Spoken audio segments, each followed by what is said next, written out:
Imagine waking up one day and realizing that an entire landmass, rich with resources, has been sold for just $7.2 million.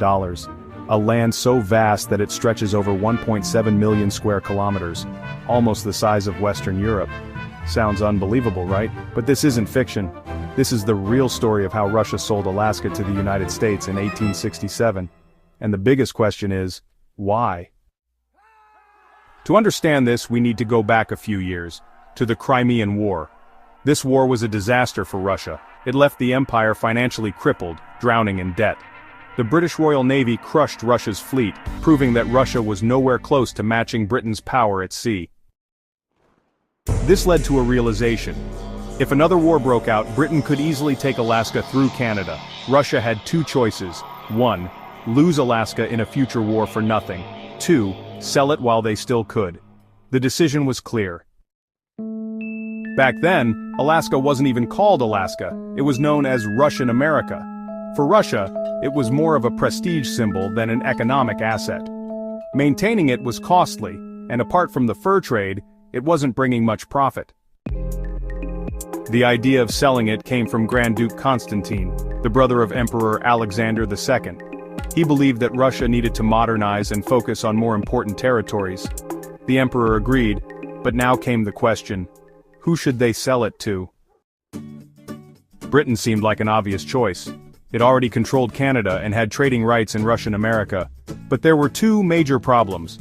First, Russia and Britain were imperial rivals. Giving Britain more land near Russian borders was too risky. Second, Britain wasn't interested. Canada was already huge, and they didn't need more land in the Pacific. This left just one serious buyer, the United States. Russia had approached the US in the early 1860s, but America was busy with a small issue. You might have heard of it, the Civil War. After the war ended, the US government needed a distraction from Reconstruction, and Alaska seemed like the perfect one. For Russia, there was another benefit. Good relations with the United States could be useful in the future. So, in March 1867, both sides finalized the deal.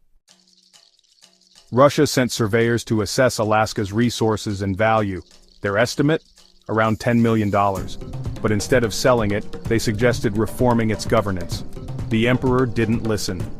Negotiations began, and after some back and forth, the final price was set at $7.2 million, just 2 cents per acre.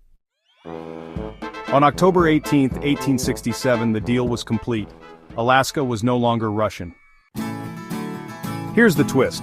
Russia thought it was getting a good deal, but just a few decades later, Alaska's land would reveal vast reserves of gold and oil, making it one of the most valuable territories in history. So, was it really a smart move or one of the biggest mistakes in Russian history? Let me know what you think.